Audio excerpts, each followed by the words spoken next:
Hello children, how are you? Today we are going to discuss about motion and time.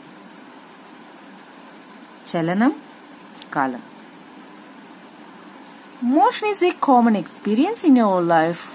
We observe birds flying in the air, buses, autos, cars, bullock carts moving on roads, trains and railway tracks, and many other objects around us in motion. Apart from observing motion of objects around us, we ourselves experience motion while we are walking, running, playing, riding bicycle, etc. Similarly, we observe many objects like trees, buildings, display boards, electric poles, etc. at rest while we walking to school. Other than running, playing and walking, when do you experience motion? Prepare a list.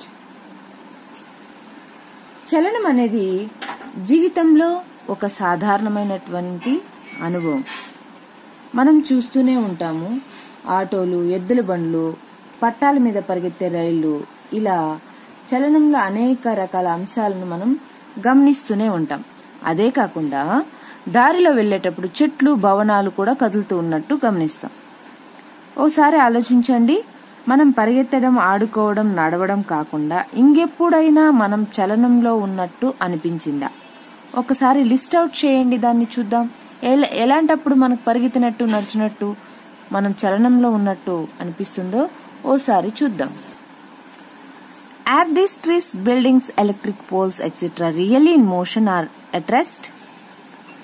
మనం బస్సులో ప్రయాణించేటప్పుడు buildings, electric poles, చెట్లు అన్ని వెనక్కి వెళ్తూ ఉన్నట్టు మనకు కనబడుతుంది కదా. అది నిజమా? నిజంగా అవి వెనక్కి వెళ్తున్నాయా లేదా స్థిరంగా ఉన్నాయా? So we are understood what is in motion and rest. Look this picture, children. Observe the following these pictures. What you observe in these pictures? ఏం అర్థమైంది? చూడండి. What difference do you notice in the position of the car? ఈ రెండు pictures లో car position ఏంటి? In the first picture the tree is front of car. In the second picture tree is backward of the car. What differences do you notice in the position of the tree? What is the position of the tree in these two pictures? Look once. What is the position of tree? What is the position of car? In the first picture, tree is the front of car. In the second picture, tree is backward of car. The same manner, the first picture, car is after a tree, backward of tree. Second picture, car is front of tree. అంతే కదా. మొదటి బొమ్మలో ఏమో car వెనుక, చెట్టు ముందు కనబడుతుంది. రెండవ బొమ్మలో ఏమో కారు ముందు, చెట్టు వెనుక కనబడుతుంది. అవునా? Why has this difference occurred? Look here. ఎందుకు ఈ డిఫరెన్స్ అనేది వచ్చింది? ఎందుకు వచ్చింది అమ్మా? ఎందుకు? కార్ అనేది మూవింగ్ లో ఉంది. Is it because the tree move to the right of the car or the car move to the left of the tree? చెట్టు మూవ్ అయిందా, కార్ మూవ్ అయిందా? ఎస్, కారే మూవ్ అయింది. We know that the position of the car has changed with the respect to the tree in 2 seconds. But there is no change in the position of tree with the respect of its surroundings. మనం గమనించింది ఏంటంటే 2 సెకండ్లలో car యొక్క position అనేది change అయింది moving లో. But tree యొక్క position అనేది, దాని యొక్క సరౌండింగ్స్ కి ఎటువంటి తేడా అనేది లేదు. Look, an object is said to be in motion if it changes its position with respect to its surroundings in given time. An object is said to be at rest if there is no change in its position with respect to its surroundings in a given time. ఇందులో ఉన్నటువంటి రెండిట్లో చెట్టేమో తన పరిసరాలకు సంబంధించి ఎటువంటి మార్పుకు లోనవ్వలేదు. అయిందా? లేదు కదా. చూడండి, అయిందా? చెట్టు అవ్వలేదు. బట్ కార్ అనేది చేంజ్ అయింది. అవునా? ఎస్. ఈ విధంగా we can say that the tree is at rest and the car is in motion while we observe them over a period of time. మనం ఎలా చెప్పగలిగాం? ఒక సర్టన్ టైము గమనించిన తర్వాత కార్ అనేది మూవింగ్ లో ఉంది, చెట్టు అనేది మూవింగ్ లో లేదని గమనించగలిగాం. అవునా? సో ఇప్పుడు పని చేద్దాం. Can you give some more examples of objects which are at rest or in motion? మీరు చూసిన వాటిల్లో ఏవి రెస్ట్ లో ఉన్నాయి, ఏవి మోషన్ లో ఉన్నాయని కొన్ని ఎగ్జాంపుల్స్ ఇవ్వగలరా? చెట్లు, కొండలు, ఇళ్ళు ఎప్పుడు రెస్ట్ ఇన్ మోషన్ లో ఉంటాయి. Moving bus, moving car, moving bicycle, riding two wheeler, these are all motion. am I right? అంతేగా. కదులుతూ ఉన్న ఏ వస్తువు అయినా మోషన్ లో ఉన్నట్టే లెక్క. మోషన్ మీన్స్ చలనం, చలనంలో ఉన్నట్లు చెప్పగలం.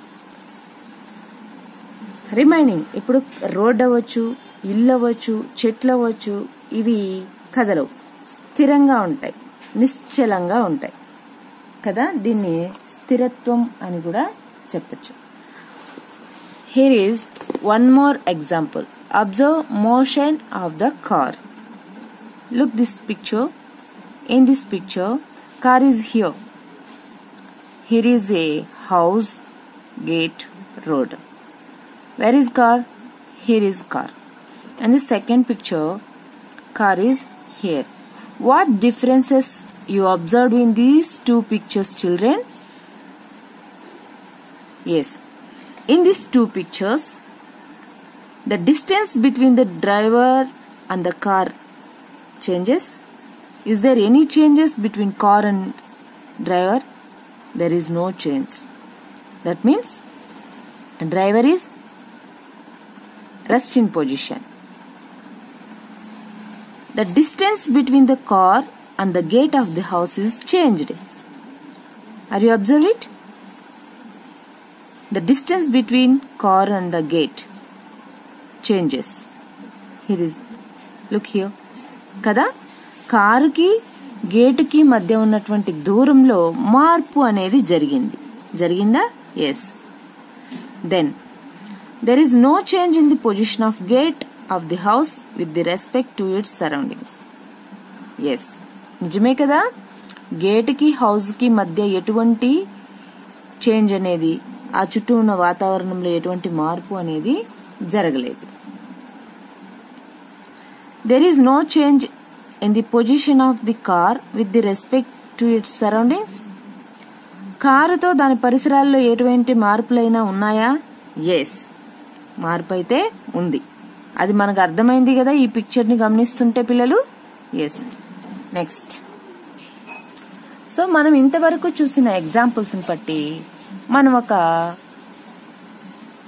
విషయాన్ని ధృవీకరించుకోవచ్చు. ఏంటంటే, a body may be at rest with the respect to one set of surroundings and at the same time be in the motion with the respect to another set of surroundings. Thus, motion is relative to the observer. అంటే అర్థం ఏంటంటే, ఒక వస్తువు ఒకే సమయంలో కొన్ని వస్తువులతో పోల్చి చూసినప్పుడు స్థిరంగాను, మరికొన్ని వస్తువులతో పోల్చి చూసినప్పుడు చలనంగా, అంటే సాపేక్షంగా అది గమనించే వ్యక్తి స్థితిని బట్టి మారుతూ ఉంటుందని మనం అర్థం చేసుకోవచ్చు. ఎలా అంటే ఇక్కడ చూడండి. Here is example. Imagine that you sat in the above moving car beside the driver. Would you observe any changes in the driver's position? Is there any changes in the scene you was view through the window? ఇందాక నేను చెప్పింది అదే. ఒకవేళ మనం ఇందాక car చూసాం, ఆ కార్లో మీరు డ్రైవర్ పక్కన కూర్చున్నట్లు అన్నారనుకోండి. ఎంత దూరం వెళ్ళినా డ్రైవర్ కి మీకు మధ్య ఏదైనా దూరం కనబడుతుందా?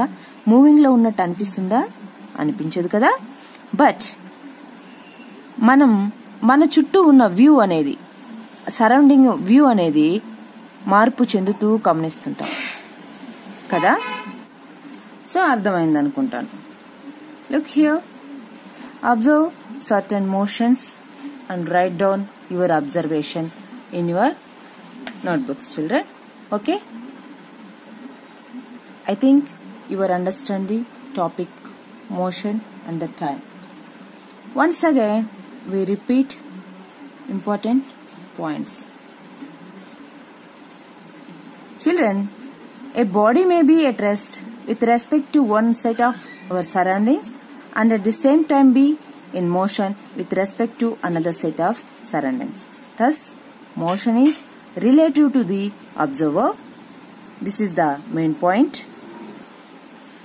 An object is said to be in motion if it changes its position with the respect to its surroundings in given time. Okay, it is motion. An object, there is no change in its position with respect to its surroundings in a given time, is called as rest. These 3 points is very important to this session, children. Please learn this topic. Thank you. Take care of yourself. Bye.